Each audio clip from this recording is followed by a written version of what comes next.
The grey November sky hung low over London, like a shroud of iron-coloured silk, pressing down upon the soot-stained rooftops and narrow streets, with a weight that seemed almost tangible,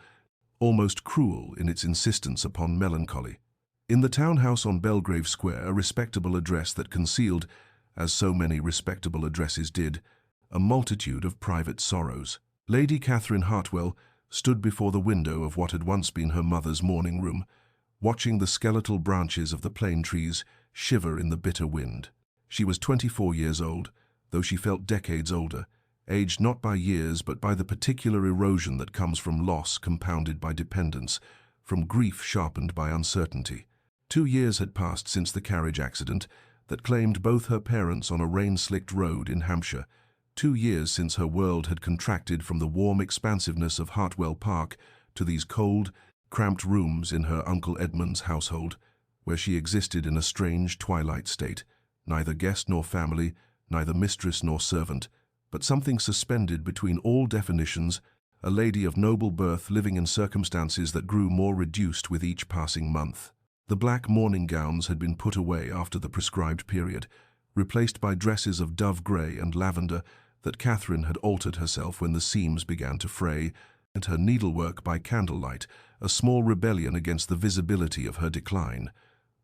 Uncle Edmund managed her inheritance, or so he claimed, the substantial dowry her father had established for her future, now held in trust under her guardian's authority until such time as she should marry a prospect that filled her with a dread as cold and penetrating as the November wind, and that rattled the window glass. Managed was the word her uncle used, always with that particular smile that never reached his eyes, that expression of benevolent concern that Catherine had learned to distrust as thoroughly as she distrusted the ledgers she was never permitted to see,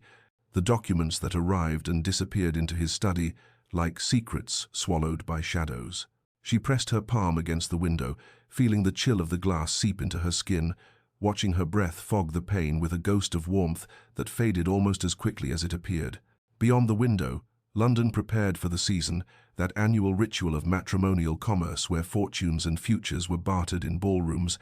where young women were paraded like merchandise before prospective buyers who calculated their value in pounds and property. Catherine had avoided the marriage mart for 2 years, pleading mourning, then ill health, then nothing at all because no explanation was required when no invitations arrived,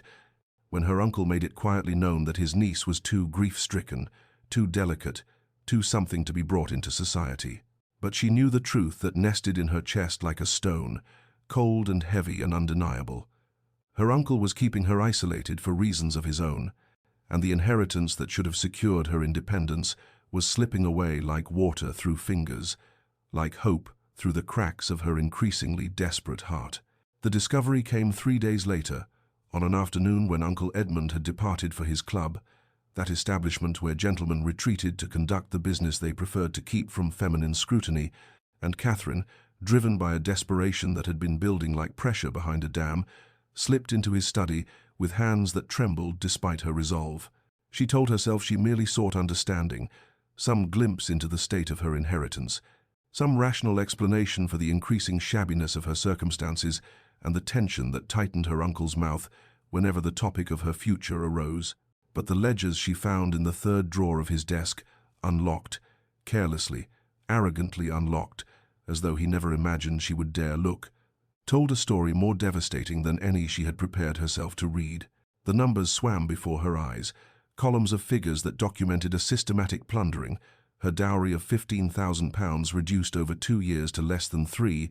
the withdrawals marked with euphemistic notations that could not disguise their true purpose, debts of honour, gaming losses, investments that existed only in her uncle's imagination and the pockets of those to whom he owed money. Catherine's hands steadied as the shock gave way to a cold, clarifying fury, the kind of anger that burns away all peripheral emotion and leaves only crystalline understanding.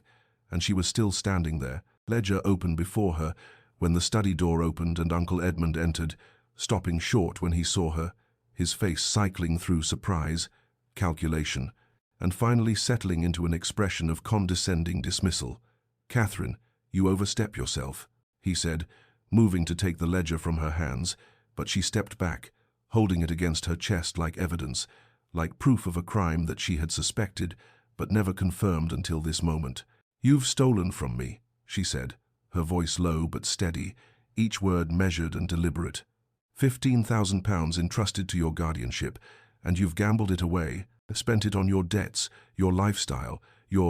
I have managed your inheritance as I saw fit," he interrupted, his tone hardening, the veneer of avuncular concern cracking to reveal something colder beneath.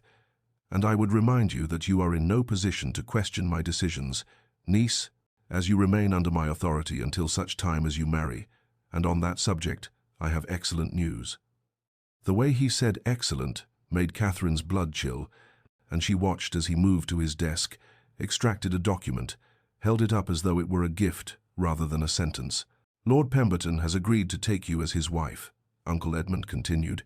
and Catherine felt the floor seem to tilt beneath her feet, because she knew Lord Pemberton, knew him as a man of 73 years, with 2 dead wives already buried, and a reputation for parsimony that bordered on cruelty, a man who wanted a nurse and a broodmare, and cared nothing for the woman who would serve both functions. "I will not," Catherine whispered, but her uncle's smile was a blade, sharp and merciless. "You will, or you will find yourself without protection, without name, without anything at all," he said softly.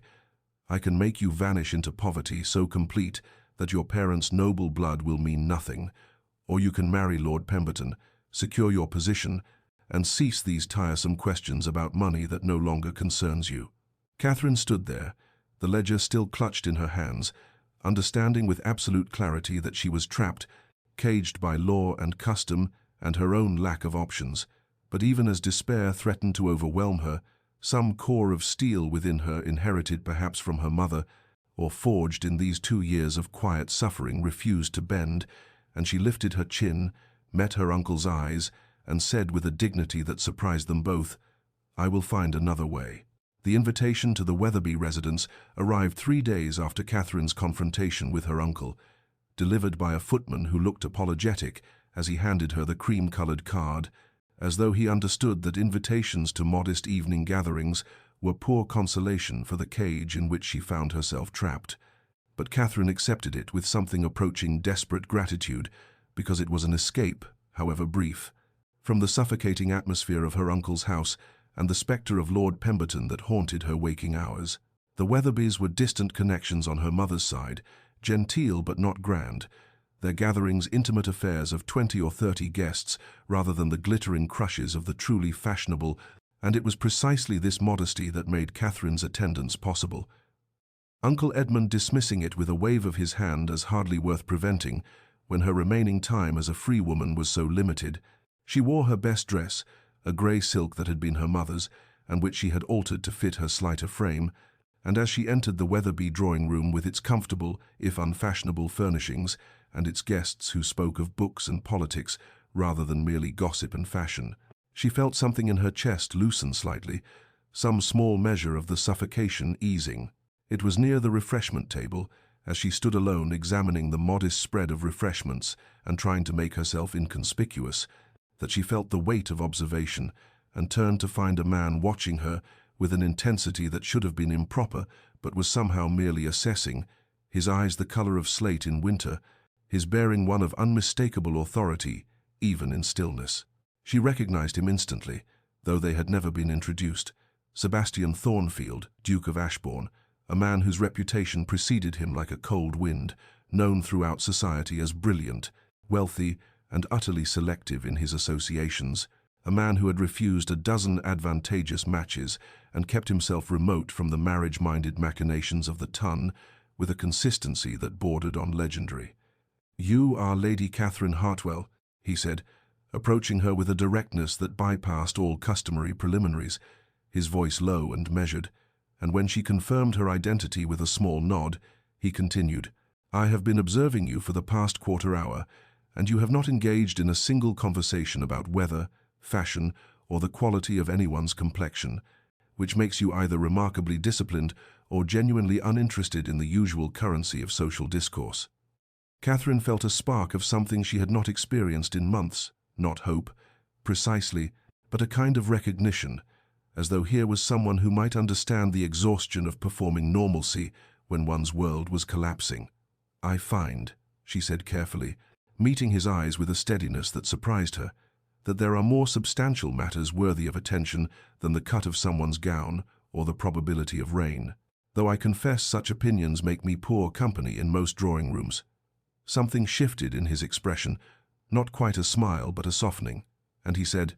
"On the contrary, Lady Catherine, such opinions make you the only company in this room I have any interest in keeping." And thus began a conversation that ranged from Gothic literature to the philosophical implications of industrial progress, from the ethics of land management to the poetry of Wordsworth, a conversation in which Catherine felt her mind unfurl like something that had been compressed too long, and she noticed, with a clarity that was almost painful,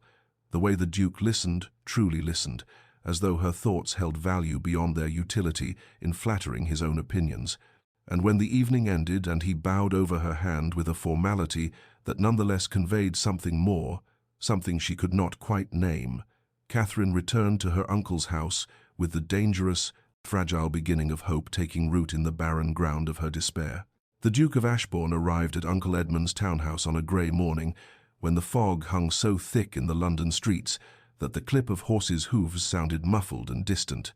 and Catherine, standing at her chamber window, watched his carriage approach with a confusion of emotions she could not quite untangle, because she had thought their conversation at the Wetherby residence a singular moment, beautiful and anomalous,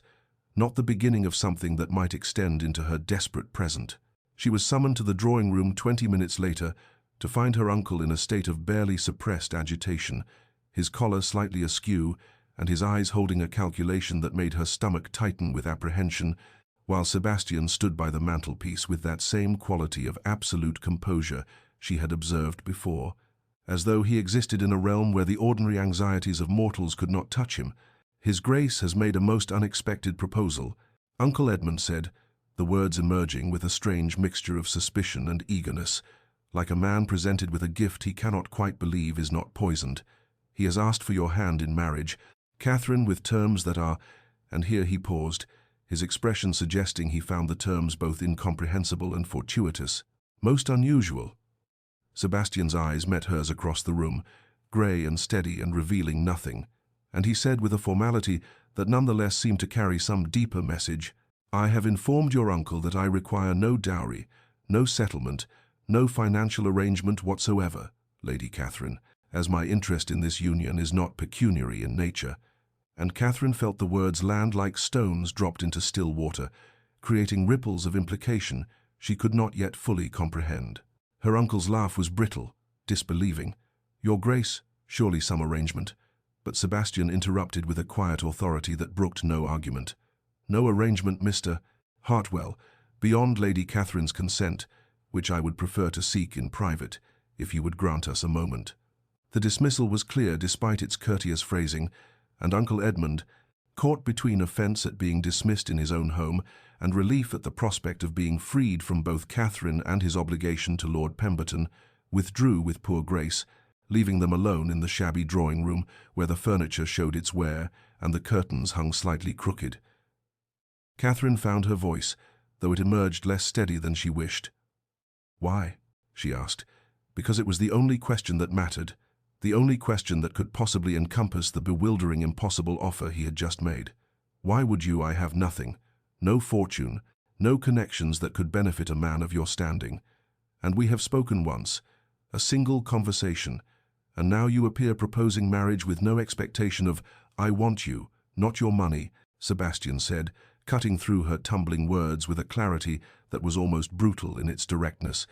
and something in his expression shifted, a crack in that perfect composure, revealing something intense and carefully controlled beneath. "I have heard the rumours of your situation, Lady Catherine, the whispers about your uncle's gambling and Lord Pemberton's expectations, and I am offering you an alternative, a marriage of partnership rather than transaction, because in our conversation 3 nights ago, I saw a woman of intelligence and dignity who deserves something better than being sold to settle another man's debts." Catherine stared at him, her mind racing through possibilities and implications, searching for the trap or the hidden cost, because nothing in her experience suggested that men, particularly powerful men, offered salvation without expecting something in return, but his eyes held steady on hers with something that looked almost like understanding, and she felt hope and suspicion war within her chest as she asked, voice barely above a whisper, "What do you expect from me, Your Grace?" and watched something complicated cross his features before he answered, "Only what you choose freely to give, Lady Catherine. Only that." Sebastian called upon her the following afternoon, arriving with a propriety that felt almost absurd given the extraordinary nature of their arrangement, and Catherine received him in the small morning room where the light was grey and uncertain, her uncle having conveniently absented himself after making clear his expectation that she would accept the Duke's offer because the alternative, Lord Pemberton, or complete destitution, remained unspoken but understood. She had spent the night in a tumult of thought, examining Sebastian's proposal from every angle, like a gem that might reveal itself as glass under proper scrutiny, and when he entered the room with that same controlled bearing, she found herself studying him with new intensity, searching for the calculation or cruelty that must surely hide behind such an offer, because her experience had taught her that salvation did not arrive without cost. "You have questions," he said, not sitting until she gestured permission, his formality somehow making the moment feel both more and less intimate. "I would be suspicious of you if you did not, Lady Catherine, as accepting a proposal from a near stranger requires either desperation or foolishness, and I do not believe you possess the latter." His directness steadied something in her, and she asked, voice carefully controlled, "What do you truly want from this marriage, Your Grace? You speak of partnership and intelligence, but men of your position marry for alliance, for heirs, for dynasty. What purpose do I serve that could not be better served by a woman who brings wealth and connections rather than merely conversation and competence?" Something flickered in his expression, and he was quiet for a long moment before answering, "My estate is vast, Lady Catherine, and it requires management that extends beyond ledgers and crop rotations. It requires someone who can see the tenants as people rather than resources, who can make decisions of both practical and moral complexity, who can be trusted with real responsibility rather than merely ornamental duties." And she heard truth in his words, but also evasion, the sense that he was offering her pieces of a larger picture while keeping the whole carefully obscured. "And you determined all this from one conversation?" she asked, unable to keep the skepticism from her voice, and watched his mouth curve in something that was not quite a smile. "I am a careful observer, Lady Catherine, and I have made my fortune and maintained my estates through the ability to assess character quickly and accurately. In our conversation, I saw a mind that engages rather than flatters, a spirit that has been compressed by circumstance but not broken, and a dignity that persists despite reduced conditions." He paused, his grey eyes holding hers with an intensity that made her breath catch. "I saw someone I could respect, and respect is a rarer foundation for marriage than fortune." Catherine felt the words settle into her, and their weight both reassuring and troubling because she sensed layers of meaning she could not yet access, motivations that remained hidden behind his careful honesty. "And if I agree," she said slowly, "what would you expect? What would our marriage be?" His answer came without hesitation, but with a guardedness that confirmed her suspicion that he was not revealing everything. "A partnership, Lady Catherine, a marriage of minds and purpose if not passion, an arrangement that would give you freedom and security, and give me a duchess capable of sharing the burdens of my position." The phrase, "if not passion," struck her with unexpected force, clarifying something she had not allowed herself to consider, that this would be a practical arrangement, a rescue but not a romance, and she felt foolish for the small, quickly suppressed disappointment that accompanied the realization. She studied him, this man who offered salvation without demanding surrender, and made her decision with the pragmatism born of limited choices and hard experience. "I accept your proposal, Your Grace," she said, and watched relief and something more complicated cross his features, "though I confess I do so with more questions than answers, and I will guard myself accordingly." He nodded, as though he expected nothing less, and when he suggested they marry in 3 weeks' time, Catherine agreed, closing the door on Lord Pemberton and her uncle's house, while opening another to an uncertain future with a man whose motives remained partially obscured, a stranger who would become her husband, and she felt hope and wariness twined together in her chest like vines around a trellis, supporting and constricting in equal measure. The weeks before the wedding passed in strange suspension, as though Catherine existed between two lives, neither fully belonging to her uncle's cold house nor yet claimed by the future that awaited her, and Sebastian called upon her each afternoon with a regularity that would have been unremarkable in an ordinary courtship, but felt extraordinary given the practical nature of their arrangement, arriving always at 2 o'clock when Uncle Edmund was conveniently absent at his club, his losses mounting and his relief at Catherine's impending departure growing more obvious with each passing day. Sebastian would take her walking in the small park 3 streets distant, where the autumn leaves had turned to bronze and gold and lay in drifts along the paths, and their conversations ranged across subjects that revealed layers she had not expected: his opinions on agricultural reform and tenant welfare, her thoughts on education and the responsibilities of privilege, discussions of poetry and philosophy that built upon that first exchange at the Wetherby residence and expanded into something richer and more complex. She noticed things about him during those walks, small gestures that spoke of thoughtfulness she had not anticipated, the way he positioned himself between her and the street, shielding her from passing carriages and their splatter, how he moderated his longer stride to match her pace without drawing attention to the accommodation. The morning he arrived with a volume of Wordsworth she had mentioned, admiring, a first edition she suspected was quite valuable, presented with casual grace, as though such gifts were inconsequential. He brought her flowers too, not the showy hothouse roses that suitors typically offered, but autumn chrysanthemums in deep burgundy, and when she expressed surprise at his choice, he said simply, "They seem to suit you, beautiful but resilient, thriving when more delicate blooms have faded," and she felt the compliment settle into her chest like warmth spreading from a coal. What surprised her most, however, was his genuine interest in her opinions, the way he solicited her thoughts on matters of estate management, with a seriousness that suggested he truly intended to make her a partner in such decisions, describing situations among his tenants and asking how she would approach them, listening to her answers with an attention that made her feel, for the first time in 2 years, that her mind was valued rather than merely tolerated. She found herself looking forward to his visits with an intensity that frightened her, checking the mantel clock as 2 o'clock approached and feeling her pulse quicken at the sound of his carriage in the street, and she tried to suppress the growing attraction that bloomed treacherous and unwanted in her chest, because he had been clear: partnership, respect, practical arrangement, if not passion, and she would not be foolish enough to mistake his thoughtfulness for something deeper, would not repeat the error of women throughout history who confused consideration with love and found themselves heartbroken when the truth revealed itself. Yet in unguarded moments, she caught herself watching the way afternoon light touched his profile, noticing the rare softness that entered his expression when he spoke of his estate, feeling something flutter dangerous and hopeful when their hands accidentally brushed, and he did not immediately pull away, and she wondered, with equal parts longing and dread, whether this marriage would bring her security but leave her heart perpetually yearning for something he had never promised to give,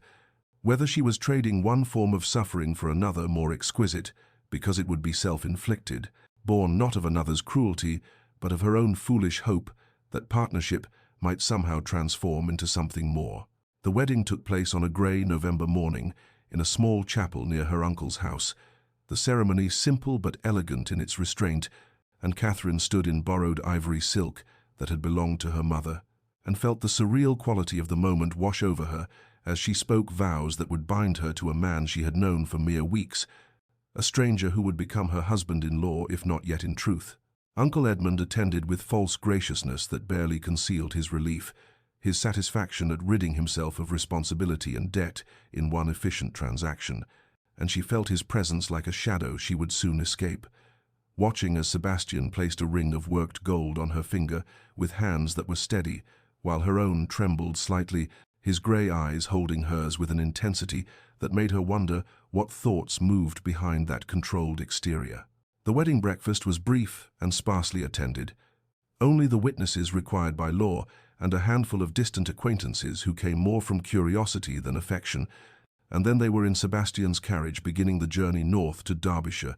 to Ashbourne estate, and the life that awaited her there. And Catherine felt the city fall away behind them like chains breaking, each mile putting distance between herself and the cold house, where she had been diminished and dismissed for 2 interminable years. She watched the landscape change through the carriage window as they travelled, London's grey stones giving way to rolling countryside, touched with winter's approaching hand, the trees mostly bare now and the fields brown with harvest's end, and she found herself stealing glances at Sebastian, who sat across from her with a tension she had not observed during their courtship walks, a distance settling over him like frost, as though the act of marrying had created a barrier rather than removed one. He was polite during their journey, solicitous of her comfort during stops to change horses, but the ease of their conversations in the park had vanished, replaced by formal courtesy that made her chest tighten with apprehension, and she wondered if she had made a terrible mistake, if the thoughtful suitor had been performance, and the remote stranger beside her was the truth she would now have to navigate. As afternoon surrendered to evening on the second day of travel, Ashbourne Estate emerged from the landscape like something from a painting, vast and beautiful with its honey-coloured stone glowing in the last light, surrounded by parkland that rolled away in carefully managed wilderness, ancient oaks standing sentinel along the drive, and the house itself rising 3 stories with more windows than Catherine could quickly count, grand enough to inspire awe and melancholy in equal measure, because something about its beauty felt lonely, as though the house itself mourned an absence she could not yet name. The carriage swept up the circular drive and stopped before the main entrance, where household staff had assembled in formal welcome, and Sebastian handed her down with impersonal courtesy before introducing her to Mrs. Dawson, the housekeeper whose warm brown eyes and motherly bearing provided the first genuine comfort Catherine had felt since the ceremony, the older woman's curtsy respectful, but her smile reaching her eyes as she said, "Welcome home, Your Grace. We are so very glad you have come." And Catherine felt something in her chest loosen slightly at the words, at the suggestion that here, in this beautiful melancholy house, she might find something that resembled home. Though what her marriage would be within these walls remained uncertain, as the Duke beside her maintained his careful, distant formality, a stranger once more despite the ring that now bound them together in law and name if not yet in heart. Mrs. Dawson led Catherine through corridors that seemed to stretch endlessly, the house vast beyond anything she had imagined, past rooms whose purposes she could only guess at until they reached the Duchess's chambers in the east wing,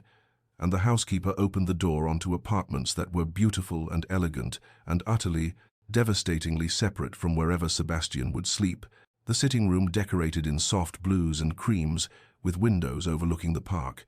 the bedroom beyond appointed with a canopied bed and furnishings that spoke of feminine comfort, but also of solitude, of a duchess who would inhabit her own sphere apart from her husband. Catherine managed to maintain her composure as Mrs. Dawson pointed out the various amenities, the dressing room and the bell pull to summon her lady's maid, but disappointment settled cold and heavy in her chest because she had known this was a practical arrangement, yet some foolish part of her had hoped that marriage might bring intimacy, that the thoughtful man who had walked with her in the park might want her near him, and these separate chambers felt like a pronouncement of distance that would define their union. Sebastian appeared briefly as the housekeeper departed, his manner formal as he inquired whether the rooms were satisfactory, whether she required anything, his politeness perfect and impersonal, as though she were a guest rather than his wife. And when she asked with careful neutrality where his own chambers were located, he gestured vaguely toward the west wing, quite on the other side of the house, he said, and she understood that the physical distance was intentional, a boundary he had established that she was not invited to cross. She questioned silently whether she was merely an ornamental addition to his household, a duchess in name who would manage domestic affairs and appear at his side when required, but remain fundamentally separate from his inner life, and the fear that had plagued her during their courtship returned with renewed force, that she had escaped one form of imprisonment, only to enter another, more gilded, but equally isolating. After Sebastian withdrew with a slight bow and wishes for her rest after the journey, Catherine explored her new rooms with growing melancholy,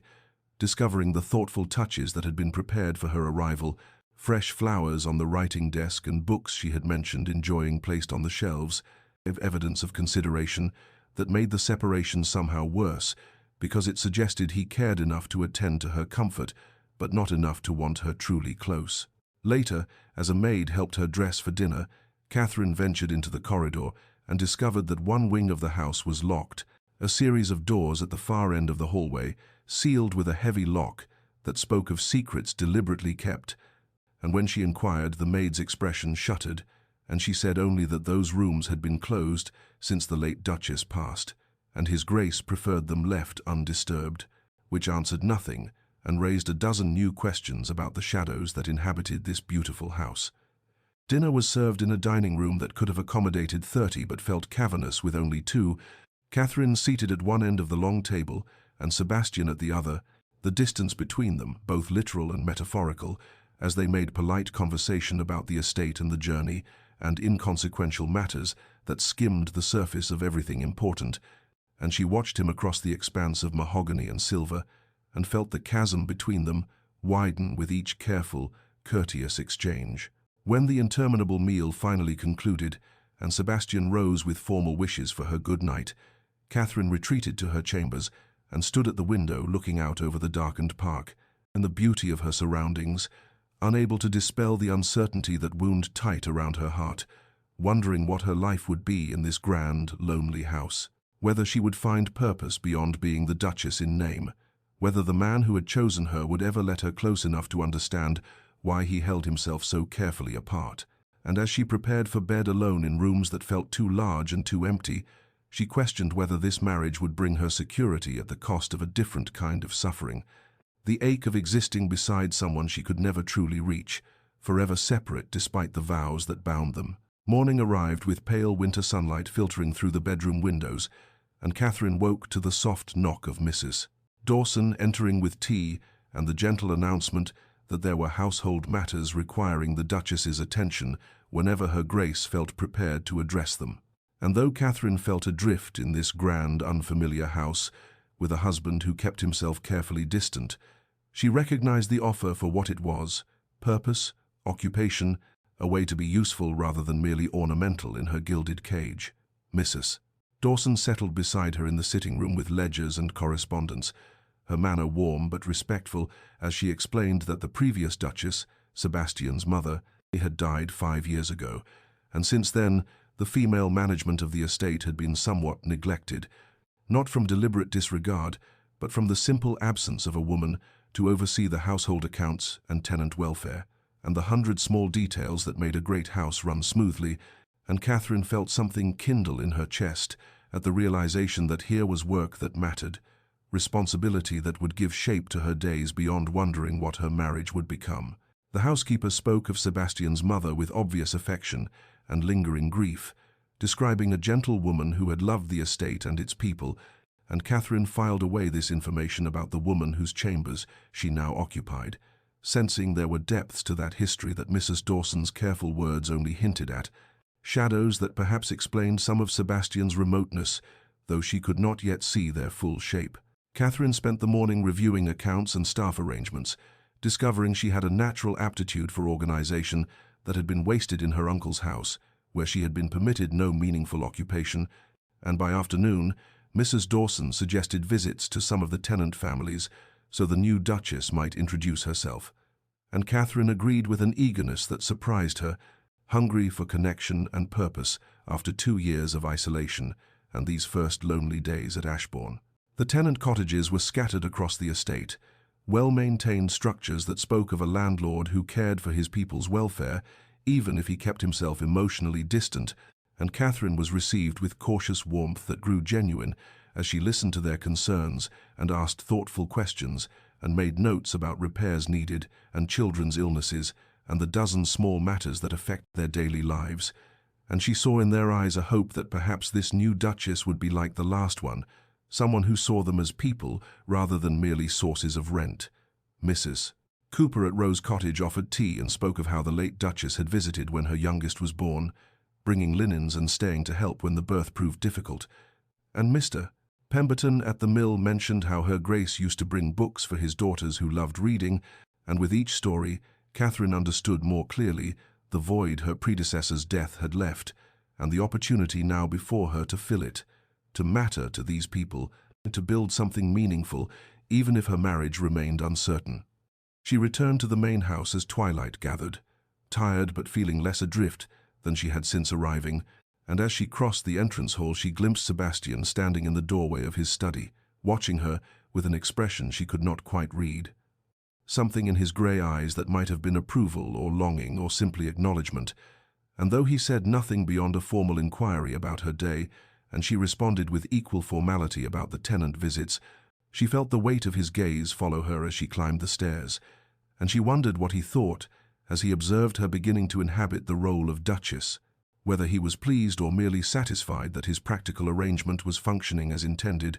whether some part of him might want more than the careful distance he maintained between them. The crisis came on a grey morning in late November, when word arrived that little Thomas Cooper at Rose Cottage had taken desperately ill in the night, fever raging so high his mother feared for his life,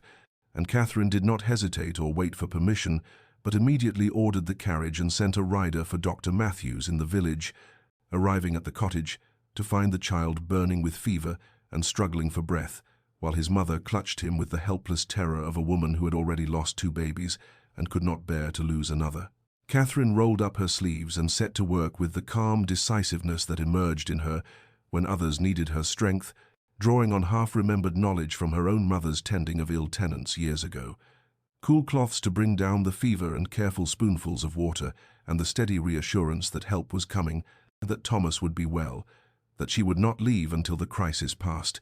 and she was still there hours later when Dr. Matthews arrived and confirmed her instincts about the fever and treatment, and she remained still as afternoon faded to evening, helping the doctor and Mrs. Cooper through the worst of it, until finally the child's fever broke and his breathing eased, and the terrible tension in the small cottage released into exhausted relief and grateful tears. She had lost track of time entirely, her dress stained and her hair falling from its pins, and her whole body aching with fatigue, and she did not hear the carriage arrive or footsteps approach until Sebastian's voice cut through the dim cottage with barely controlled intensity, asking, "Where is she?" And then he was there in the doorway, his face stark with something that looked remarkably like fear, and their eyes met across the small room, and Catherine saw his carefully maintained composure falter, crack, something raw and unguarded flashing in his expression before he mastered it again. He crossed to her side and took in the scene with quick assessment, the sleeping child now breathing peacefully, and Mrs. Cooper's tearful gratitude, and Catherine's obvious exhaustion. And without a word, he removed his coat and turned to assist with the remaining tasks, bringing in more water and stoking the fire, and speaking with quiet authority to the doctor about continued care. And when his hand brushed Catherine's as they both reached to adjust the child's blanket, the contact sent a shock through her entire body, his fingers warm and strong and lingering a moment longer than necessary, while something wordless and electric passed between them in the firelit dimness. Dr. Matthews finally declared he would stay the night to monitor Thomas and assured them the worst had passed, and Sebastian guided Catherine to his carriage with a hand at the small of her back that felt protective and possessive and entirely different from his usual careful distance,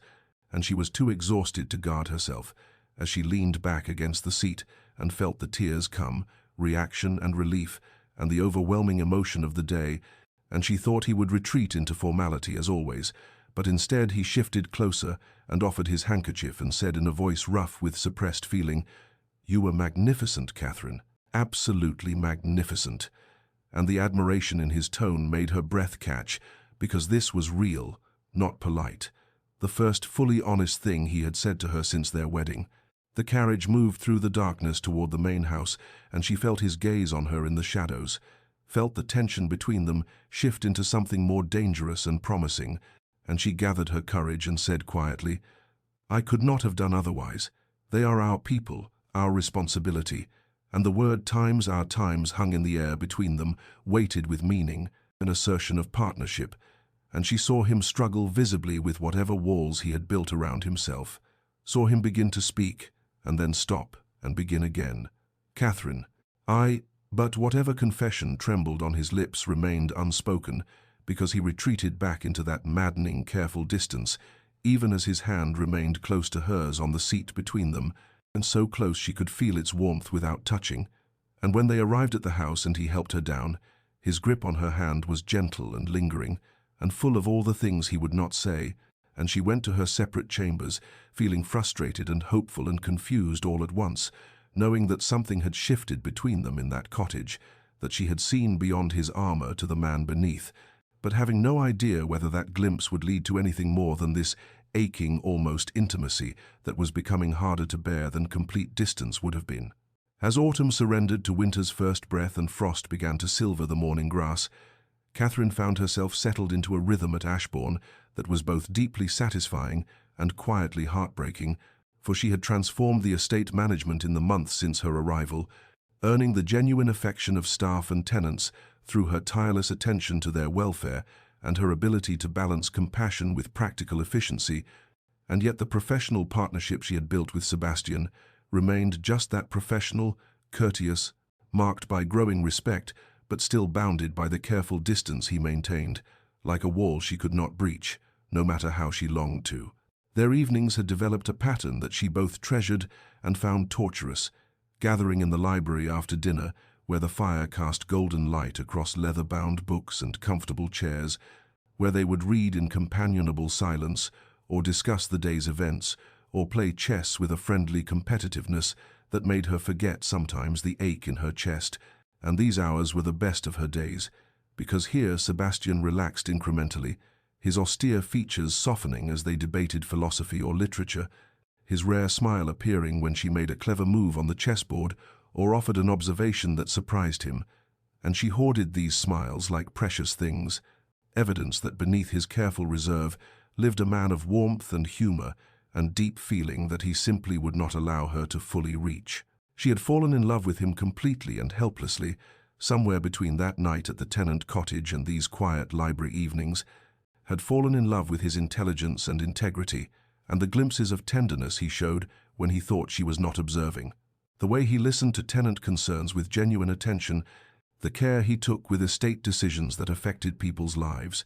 the grief that sometimes shadowed his eyes when he looked at her as though he wanted something he believed he could not have. And Catherine's love was a constant sweet ache beneath her breastbone, growing stronger with each passing day, while remaining entirely unspoken because she sensed that he was not ready to hear it, and that something in his past had wounded him so deeply that he could not yet risk vulnerability, no matter what she saw reflected in those grey eyes during their unguarded moments. The estate had become truly hers in these months. She knew every family and their circumstances, had reorganized the household accounts and improved efficiency while ensuring staff were well treated, had established a small school for tenant children and a lending library, and a dozen other improvements that made daily life better for those who depended on Ashbourne. And she felt pride in this work and felt purposeful and needed and valued. But oh, she wanted more than respect and partnership,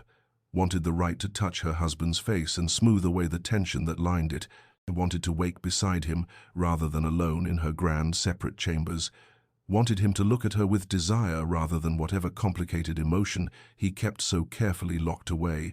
and the wanting was becoming almost unbearable, as emotional intimacy grew in their evening conversations, while physical distance remained absolute. He never touched her beyond the most formal courtesies, never let his hand linger or his guard drop, except in those rare moments that seemed to surprise him as much as her, and Catherine found herself caught between gratitude for what she had, safety, purpose, companionship, respect, and longing for what she did not have, and she wondered with increasing desperation whether this careful half-marriage was all she would ever know, whether Sebastian's demons would forever keep him locked away from her, whether she should accept this comfortable partnership and stop yearning for the impossible,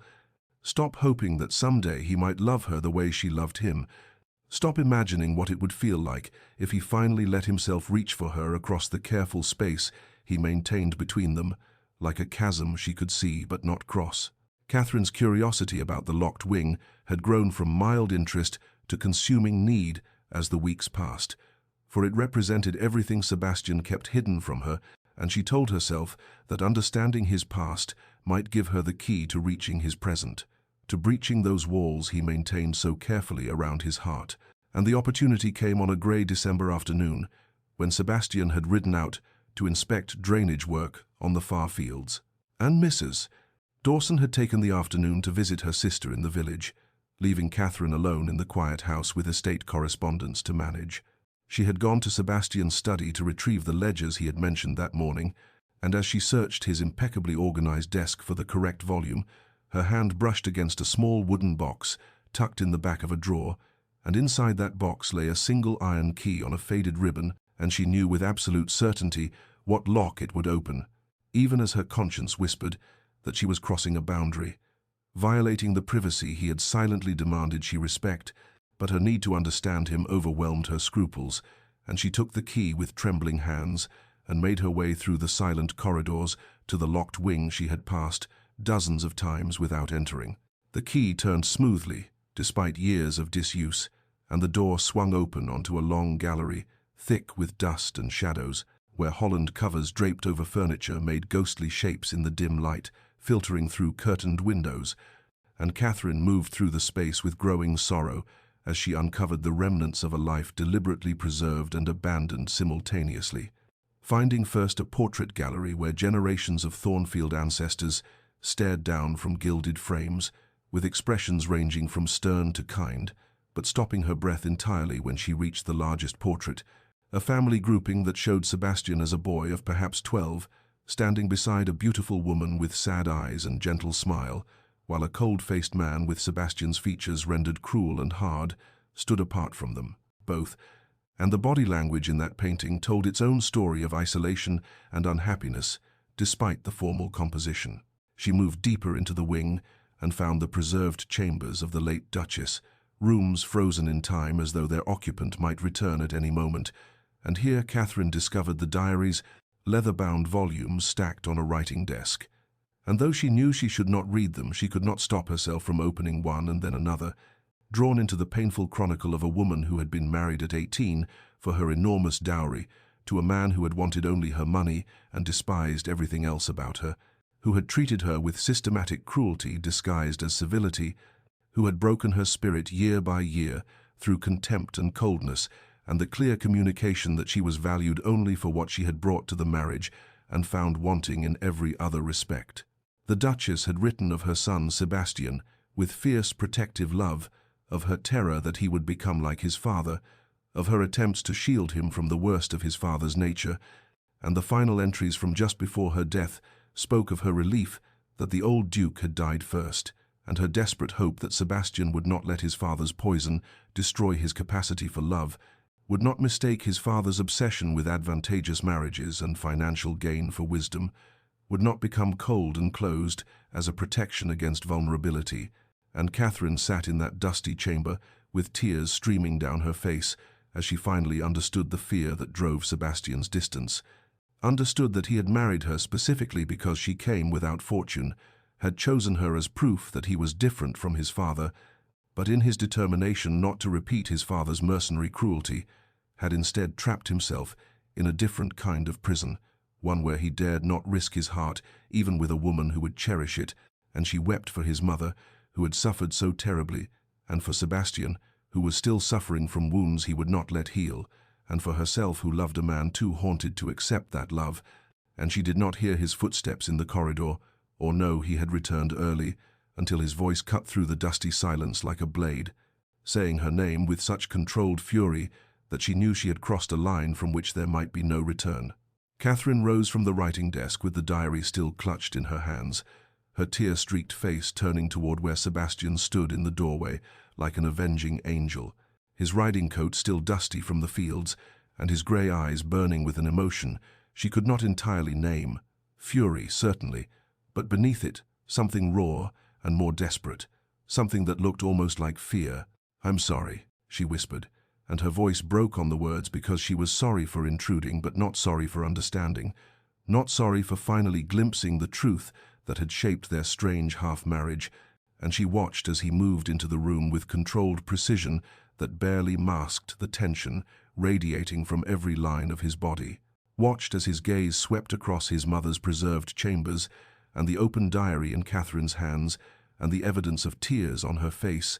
and something in his expression cracked slightly, the anger fracturing to reveal the pain beneath. "You had no right," he said, and each word was carefully measured as though he feared what might escape if he let his control slip even slightly. "These rooms are locked for a reason. These memories are not yours to examine like some curiosity in a museum. But Catherine heard the anguish underneath the accusation, and she set down the diary with gentle reverence before turning to face him fully, her own tears still falling but her voice steady when she replied. "I needed to understand," she said softly. "I needed to understand why you hold yourself so carefully apart, why you married me but will not let yourself truly be married, why you look at me sometimes as though you want something you dare not reach for." And she saw him flinch at her words, saw his hands clench and unclench at his sides as though he were fighting some internal battle. And then something broke in him, and the words began pouring out in a torrent that seemed to surprise him as much as her. He told her everything, standing there in his mother's dusty chambers, with afternoon light slanting through curtained windows, told her how his father had courted his mother for her enormous dowry, and nothing else, had married her for financial advantage, and treated her ever after with contempt thinly veiled as civility, and had made clear through 1,000 small cruelties that she was valued only for what she had brought to the marriage, and found wanting in every other respect. How Sebastian had watched his gentle mother slowly break under the weight of being unloved and unwanted, despite her efforts to be the perfect duchess, how she had died, with sadness, still shadowing her eyes, and her last words to her son had been a plea that he not let his father's poison destroy his capacity for happiness. "He married for money and it made him a monster," Sebastian said, and his voice had gone hoarse with emotion. "He took a woman's fortune and gave her nothing but misery in return, and I swore I would never repeat his mistakes and would never marry for advantage or wealth or anything. But—" he stopped abruptly, turning away from her as though he could not bear to finish the thought, and Catherine moved toward him slowly, carefully, as one might approach a wounded creature that might bolt or strike out from pain. "But don't you see?" she said gently, standing close enough now that she could have touched him, though she did not yet dare. "You've trapped yourself in a different kind of prison. You've married to prove you're not your father, but then refused to let the marriage be real, refused to let yourself feel anything, because you're so terrified of becoming what he was." And she watched his shoulders tense at her words, watched the truth of them land like blows. He turned back to her then, and his face was raw with the vulnerability he had kept hidden for so long, and he said quietly, "I chose you because you came without fortune, because I could prove to myself that I was different from him, that I could want a woman for her character and intelligence rather than her dowry. But Catherine," and here his voice dropped to almost a whisper, "I have wanted you from that first evening at the Weatherby residence, have wanted you with an intensity that terrifies me, because wanting leads to possession, and possession leads to the kind of cruelty my father showed my mother, and I will not become that man." Catherine felt her heart break and mend simultaneously at his confession, understanding finally the terrible logic that had kept him distant, the fear that had masqueraded as coldness, and she reached out slowly to lay her hand against his chest, feeling his heart racing beneath her palm, and she said with quiet certainty, "Your father's sin was not in wanting your mother. It was in not wanting her enough, in valuing her money above her heart. But Sebastian, I have no money for you to value above me. I came to you with nothing, and you have treated me with nothing but respect and kindness, and that is not your father's pattern, that is your own." She felt him trembling slightly beneath her touch, felt the decades of fear and self-protection warring with the longing she could see in his eyes, and though he did not pull her close or declare his feelings or break down the final walls between them, he covered her hand with his own and held it there against his heart, and for a long moment they stood together in those chambers, haunted by his mother's sorrow, and Catherine felt the first fragile threads of genuine connection forming between them, even as she sensed that he was not yet ready to surrender fully to vulnerability, not yet ready to risk the intimacy she offered, but it was a beginning, a crack in the armor he had worn for so long, and she would be patient because she finally understood that his distance had never been about her inadequacy, but about his own terrible fear of becoming the man who had destroyed his mother's happiness. And understanding, she thought, was its own kind of progress toward the love she hoped might someday be possible between them. The days following their confrontation in the locked wing settled into a pattern that felt both more intimate and more fragile than before, for Sebastian had revealed enough of his wounds that Catherine understood his distance, but not enough to bridge it, and she found herself caught in a peculiar torment of loving a man who remained just beyond her reach, close enough to touch but too guarded to truly hold, and her frustration grew not from anger, but from a desperate longing that intensified with each evening they spent together in the library, each careful conversation that danced around the edges of deeper feeling without ever plunging into its depths, each moment when their eyes met, and she saw the want in his gaze, before he shuttered it away behind practiced courtesy, and she thought she might go mad from the ache of it, from loving someone who seemed determined to protect himself even at the cost of their shared happiness. And so it was that on a cold January evening, when they sat together in the library as had become their custom,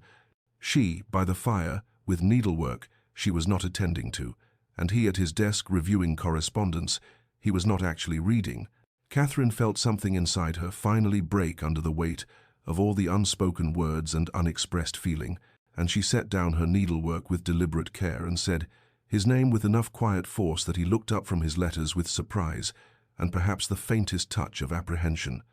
"I cannot continue this way," she said, and her voice was steady though her hands trembled slightly in her lap. "I cannot continue existing in this half-marriage where we are partners in all things except the ones that matter most, where you look at me with warmth but will not let me close, where we build a life together but remain fundamentally separate." And she watched him set down his pen with careful precision, watched the walls rising in his expression, even as she forced herself to continue speaking truths that terrified her to voice. "I understand now what you fear," she said, standing, because she could not remain seated for what she needed to say, moving to stand before the fire, where its warmth might ease the chill that had nothing to do with the winter cold. "I understand that your father's cruelty has taught you to fear your own capacity for harm, that you believe wanting someone too much will somehow transform you into the monster he was. But Sebastian," and here her voice broke slightly, but she pushed through because this might be her only chance to reach him, "I didn't come to you with fortune, but I came with heart. I came with all of myself, and you have accepted my usefulness and my partnership, but you will not accept my love, and I begin to fear that I am merely another piece of your household management, valued for what I do but not for who I am, not for the woman who loves you so desperately that it has become a physical ache inside my chest." She saw him stand abruptly, saw something flash across his face that looked like pain and longing tangled together, and she forced herself to hold his gaze as she continued, "I was trapped in my uncle's house, trapped in a life where I had no value beyond what money he could extract from my existence. And you offered me escape, but Sebastian, I have only traded one kind of prison for another, and this one is worse because I love my jailer, because I see the man you could be if you would only let yourself, because I catch glimpses of your heart and then watch you lock it away again, and I am so very tired of being held at arm's length by the only person I have ever truly wanted to be close to." The silence that followed her words was absolute, broken only by the crackling of the fire and the sound of their breathing, and Catherine felt the full vulnerability of her confession settling over her like a weight, felt the terrible exposure of having laid her heart bare before someone who might not want it, and when Sebastian took a step toward her and then stopped as though fighting himself, when she saw the war raging in his eyes between longing and fear, between the desire to reach for what she offered and the terror of what reaching might mean, she felt her fragile hope beginning to crumble, felt the certainty growing that she had pushed too hard and revealed too much, and lost whatever tentative connection they had managed to build. "I understand if you cannot give me what I need," she said softly, and her dignity in this moment of supreme vulnerability was perhaps her finest quality. "I understand that your wounds go deep, and that healing is not simply a matter of wanting to be whole, but I needed you to know that I am here not because I have nowhere else to go, not because I am grateful for rescue, but because I chose you and continue choosing you every day, and if all you can offer me is partnership and friendship, then I will accept it, because being near you in any capacity is better than being without you entirely. But I will always grieve for what we might have been if you could have let yourself love me as I love you." And with those words still hanging in the air between them, words that felt like both confession and farewell, Catherine turned away from him because she could not bear to see rejection in his eyes, could not watch him retreat again behind his carefully maintained walls, and she moved toward the library door with as much grace as she could summon, though she felt as though she were shattering inside. And she had almost reached the threshold when his voice stopped her, a single broken word that was her name, spoken with such anguish that she turned back despite herself, to find him standing frozen by the fire, his face stripped of all its usual careful control, his hands clenched at his sides, and his entire body rigid with the effort of containing whatever storm raged within him. And for a long moment they simply looked at each other across the space of the library, and then, without another word, he turned and walked from the room, leaving Catherine alone with the dying fire and the terrible certainty that she had finally pushed him too far, that her vulnerability had not opened his heart, but had instead driven him further into the isolation he seemed determined to maintain. And she sank into the chair he had vacated and let the tears finally come, crying not from anger, but from the profound sorrow of loving someone who could not let himself be loved. And she wept there alone until the fire burned low, and the cold began creeping into the room, and she thought that perhaps this was her fate, to be forever reaching for warmth that would always remain just beyond her grasp, to love a man who had chosen his fear over his heart, and the weight of that realization was almost more than she could bear. Sebastian walked through the darkened corridors of Ashbourne with no destination in mind, only the desperate need to escape the library and Catherine's words that still echoed in his ears with devastating clarity, and he found himself eventually in his study, where he had spent so many solitary hours managing his estates and maintaining the careful control that had governed his life since his mother's death. But tonight that control had shattered like fine crystal struck too hard, and he stood by the window, looking out over the winter-dark grounds, seeing nothing but Catherine's face as she had confessed her love and her despair, hearing nothing but the dignity in her voice as she had laid bare the truth he had been too cowardly to acknowledge even to himself. Asterisk. I have only traded one kind of prison for another, and this one is worse because I love my jailer. Asterisk. The words struck him repeatedly like blows, and he pressed his forehead against the cold glass, as though the winter chill might somehow numb the anguish spreading through his chest. The terrible understanding that in his determination not to become his father, he had instead created his own particular variety of cruelty, one that wore the mask of propriety and protection, but was no less damaging for its gentleness,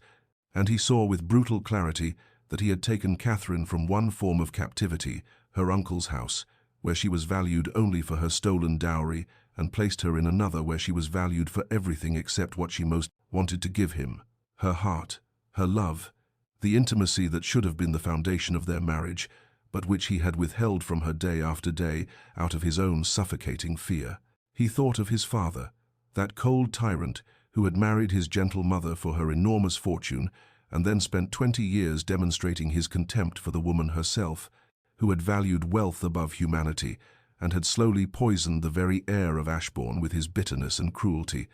And Sebastian had sworn he would never repeat that pattern, had chosen Catherine specifically because she came without fortune, so that he could prove to himself that he was different, and that he could want a woman for her character rather than her dowry. But he saw now with devastating clarity that he had been so focused on not repeating his father's specific sins that he had failed to see how he was committing his own, how withholding love and intimacy was its own form of cruelty regardless of his intentions, how his mother would have been just as destroyed if his father had married her without mercenary motive, but then refused to actually love her, for the absence of love was agony, whether it stemmed from contempt or from fear. The hours of that night stretched endlessly, as Sebastian sat in his darkened study wrestling with truths he had spent months avoiding, and he remembered with painful vividness the evening at the Wetherby residence when he had first seen Catherine, how something in her quiet dignity and unaffected intelligence had reached past all his carefully constructed defenses and made him want in a way he had not permitted himself to want anything in years, how he had investigated her circumstances through discreet channels and learned of her uncle's theft and her desperate situation, and had told himself he was offering her a practical arrangement when the truth was that he had wanted her from that first conversation about philosophy and literature, had wanted her with an intensity that terrified him precisely because it reminded him too much of how his father had wanted his mother's money, and in his fear of that wanting, Sebastian had denied it, had channeled it into acceptable forms of partnership and respect and careful distance, had given Catherine everything except the one thing she actually needed, his heart freely offered without the armor of self-protection that had kept him safe, but had also kept him alone. He thought of his mother in those final weeks before illness claimed her, how she had called him to her bedside and taken his hand with her failing strength, and said with desperate urgency, "Don't let your father's poison destroy your capacity for happiness. Don't let his cruelty teach you to be cruel in return. Even if that cruelty is only against yourself, promise me you will let yourself love someone, Sebastian. Promise me you won't spend your life as alone as I have been." And he had promised, though he had not truly understood what she was asking. He had not realized that protecting oneself from pain also meant protecting oneself from joy, and he knew with crushing certainty that if she could see him now, she would recognize in his careful distance the same lovelessness that had destroyed her own marriage, would see that he had broken his promise, not through becoming his father, but through becoming the opposite extreme, through choosing isolation over the risk of causing harm. As the night wore slowly toward dawn, Sebastian sat with his head in his hands and forced himself to truly look at what he had done, forced himself to see Catherine not, as he had been telling himself to see her, a partner, a capable duchess, a woman he respected but as she actually was, the woman who had transformed Ashbourne through her quiet competence and genuine care, who had won the love of every tenant and servant through simple kindness, who had looked at him in the library with tears streaming down her face and confessed that she loved him despite having every reason not to, who had come to their marriage with nothing and had given everything and had asked for only one thing in return, the one thing he had been too frightened to offer, and he understood finally that Catherine was nothing like the fortune hunters his father had always feared, lurked behind every feminine smile, that she had chosen him when she had absolutely nothing to gain, had stayed with him through months of his emotional withdrawal, had loved him not for his title or his wealth, but for the man she somehow saw beneath all his careful defenses, and the question that tormented him through those dark hours was not whether she deserved his love, she so clearly did, but whether he had the courage to give it to her, whether he could dismantle the walls he had built so carefully over so many years and risk the vulnerability that love required, risk the possibility of becoming something he feared, or of losing what he loved, or simply of failing at something that mattered more than anything had ever mattered before. Dawn came slowly, winter light creeping across the grounds and through the study windows, and Sebastian watched it come with eyes that burned from sleeplessness and the tears he had finally permitted himself to shed, and he thought of Catherine probably in her chambers, wondering if she had destroyed whatever fragile connection they had built, probably believing that her confession had driven him away, when the truth was that her words had been the most precious gift anyone had ever offered him. And he knew with absolute clarity, born of that long dark night, that he had to find the courage his mother had begged him to have, had to risk the vulnerability that terrified him, had to go to Catherine and offer her not the careful partnership he had maintained for months, but the whole truth of his heart, with all its wounds and fears and desperate longing, because the alternative was to continue this half-life that protected him from nothing except happiness, and condemned them both to the same cold existence that had destroyed his parents' marriage, and he could not, would not, do that to Catherine or to himself any longer. And so, as the sun finally broke above the horizon, casting pale gold light across the frost-covered grounds, he rose from his chair with resolution settling over him, like armor of a different kind, the kind that made one vulnerable rather than defended, and he walked from his study, knowing that what he was about to do terrified him more than anything he had ever attempted, but knowing also that some risks were worth taking, that some loves were worth the fear, and that Catherine deserved nothing less than the full truth of everything he had been too afraid to acknowledge, even to himself. Catherine had not slept that night after leaving the library, had instead sat in the window seat of her chambers, watching the darkness gradually give way to winter dawn, while wondering if her confession had cost her the fragile connection she and Sebastian had built over these months, and she felt hollowed out by grief and vulnerability, by the terrible exposure of having laid her heart bare, only to watch him walk away, and when the soft knock came at her chamber door just after sunrise, she assumed it was her maid, and called permission to enter without turning from the window. But the footsteps that crossed her sitting room were heavier than Mary's light tread, and when she turned with surprise that transformed instantly to shock, she found Sebastian standing in her doorway, propriety maintained by the open door and the earliness of the hour when servants moved through corridors, but intimacy, unmistakable in his presence, in this most private of spaces, and the sight of him stole what remained of her composure, for he looked as though he had not slept at all, his dark hair dishevelled as though he had run his hands through it repeatedly, his cravat missing and his shirt open at the throat in a state of undress she had never seen him permit, his face drawn with exhaustion, but his eyes burning with an intensity that made her breath catch, and he stood there for a long moment, simply looking at her, as though memorizing her features, while she remained frozen in her window seat, unable to move or speak or do anything, but stare back at him with her heart hammering against her ribs. "I need to tell you something," he said finally, and his voice was rough with sleeplessness and emotion barely contained. "And I need you to let me say it all before you respond, because if I stop, I may not have the courage to continue." And Catherine nodded mutely as he moved further into the room, but maintained a careful distance as though afraid that proximity might scatter his resolve. And she watched him gather himself visibly, he watched him take a breath that seemed to come from the depths of his soul, before he began speaking words that would reshape everything between them. That evening at the Weatherby residence when we first met, when we spoke of philosophy and literature and you looked at me with such unaffected intelligence, something in me recognized you as though I had been waiting my entire life without knowing what I was waiting for, he said, and his hands were clenched at his sides, as though physical tension might help him maintain emotional control. "I investigated your circumstances afterward, and I told myself I was being practical, that I was simply gathering information about a potential alliance. But the truth is that I was looking for reasons to justify what I already wanted, which was you. And when I learned of your uncle's theft and your desperate situation, I convinced myself I was offering rescue, when what I was actually doing was creating an opportunity to have what I had wanted from that first conversation."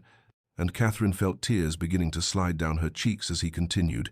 as the careful control he had maintained for months finally crumbled before her eyes. "I chose you for your heart and your mind and your quiet strength. I chose you because something in your dignity, despite reduced circumstances, spoke to something in me that I had thought my father's cruelty had destroyed. But I was terrified, Catherine. I was so desperately afraid that wanting you the way I did made me like him, made me capable of the same destruction he had wrought on my mother, and so I convinced myself that distance was protection, that if I kept myself carefully controlled and maintained proper boundaries, I could prove I was different from him, that I could want you without harming you.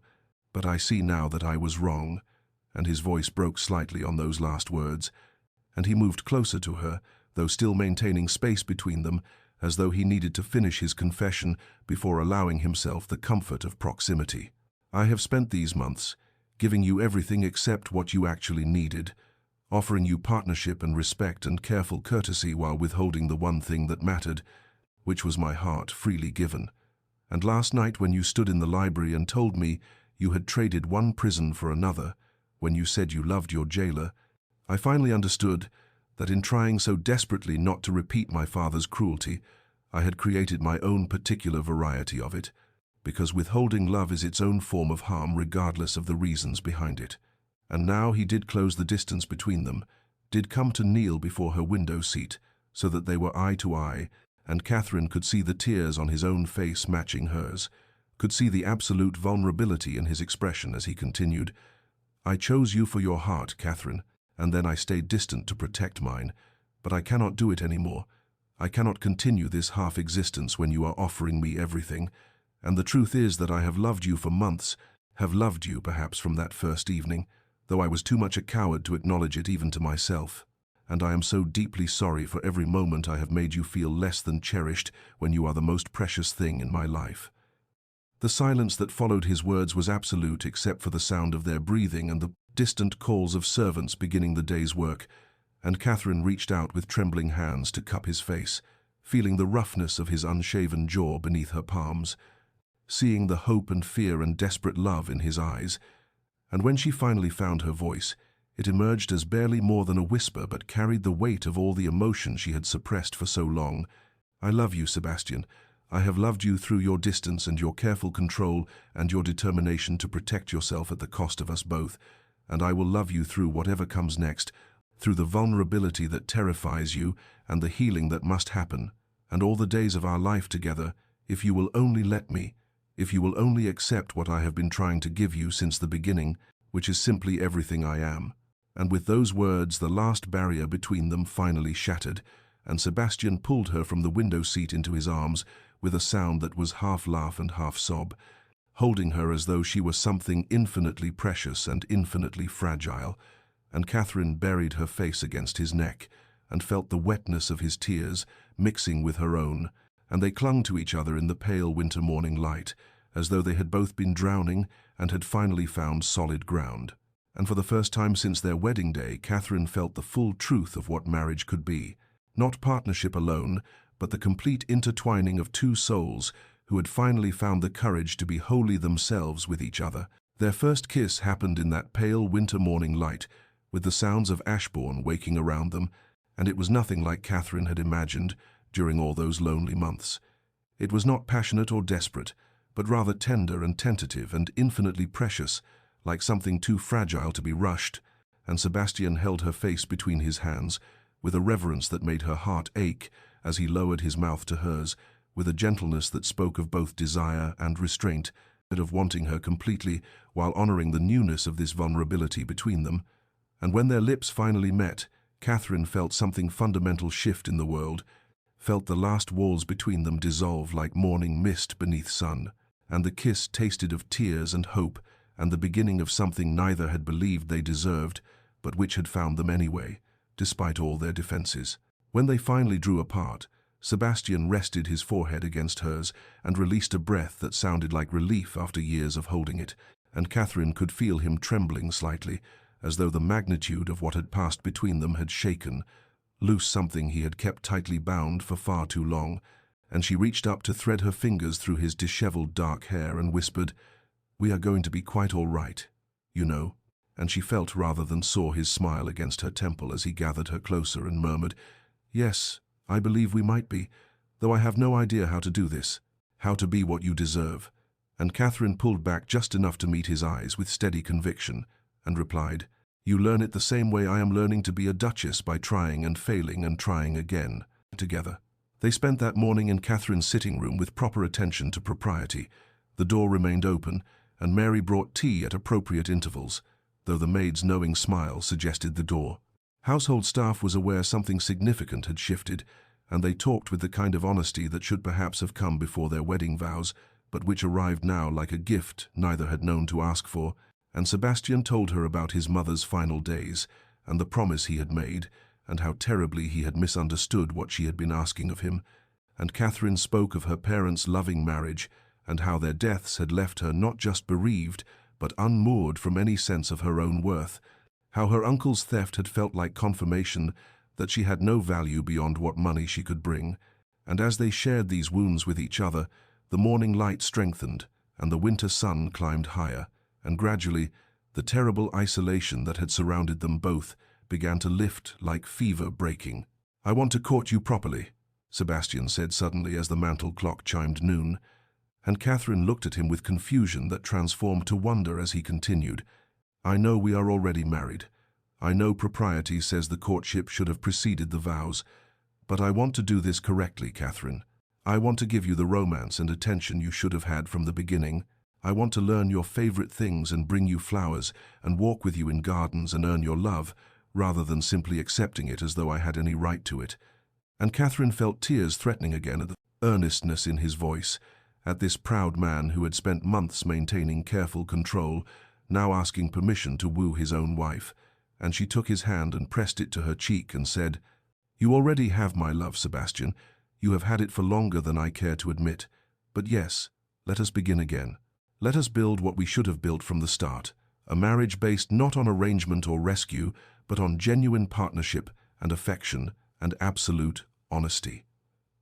That evening they walked together through Ashbourne's winter and gardens as the sun set in brilliant shades of gold and rose over the frost-covered grounds, and they walked hand in hand, which was such a simple thing, but which felt revolutionary after months of careful distance. And Sebastian pointed out the places where his mother had once cultivated roses and where he hoped to restore the gardens in spring,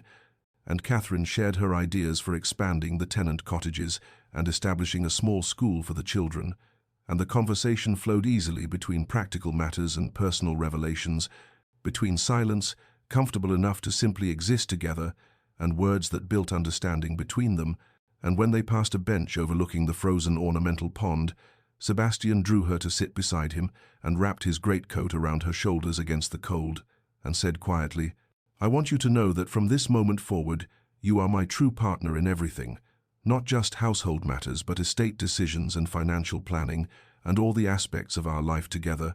I will hide nothing from you, and I will value your counsel above all others, and I hope eventually you will forgive me for the months I wasted in fear when I could have had this, had you, and had us." Catherine leaned against his shoulder and watched their breath mist in the cold air, and felt happiness spreading through her chest, like warmth from a carefully tended fire, and she realized that she was laughing, quiet laughter, born not of humor but of pure joy, at the strangeness and beauty of how completely her life had transformed in the span of a single night and morning. And Sebastian looked down at her, and with such open adoration that it stole her breath, and she pulled his head down to kiss him again there in the winter gardens, with the stars beginning to appear overhead. And this kiss was less tentative than the first, carried more promise and passion, while maintaining that underlying tenderness that characterized everything between them now. And when they finally returned to the manor house, as full darkness fell, they did so with arms around each other, and with the easy affection of lovers who had finally found their way home to one another after too long wandering separately in the cold. Winter melted into spring, and with it the last frost between them, and those months became a season of transformation more profound than mere changing weather,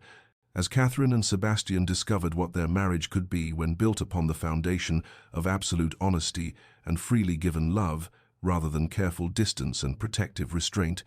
And Sebastian proved true to his word about courting her properly, bringing her flowers from the conservatory each morning, first the forced bulbs of late winter, and then the early roses as the season progressed, and leaving books of poetry on her desk with passages marked that spoke of things he still found difficult to say aloud. And Catherine responded in kind with small gestures of affection that delighted him precisely because they were unexpected, pressing preserved flowers into his correspondence, or leaving notes in his study that he would find hours later and that never failed to make him smile. And gradually, the careful politeness that had characterized their early months together gave way to something far more precious, which was the easy intimacy of two people learning to be completely themselves with one another without fear of judgment or rejection. They opened the locked wing together on a bright March morning, when sunlight streamed through windows that had been shuttered for years, and Catherine stood beside Sebastian as he looked at his mother's portrait, with tears on his face, and said quietly that he wanted to transform these rooms from a shrine to grief into something that honored joy instead, something that looked toward future rather than past. And so together they began the work of converting the space into a nursery and adjoining chambers, choosing wallpaper with cheerful patterns and commissioning furniture that spoke of hope rather than sorrow. And Sebastian involved Catherine in every decision, as though her opinion was not merely valued but essential,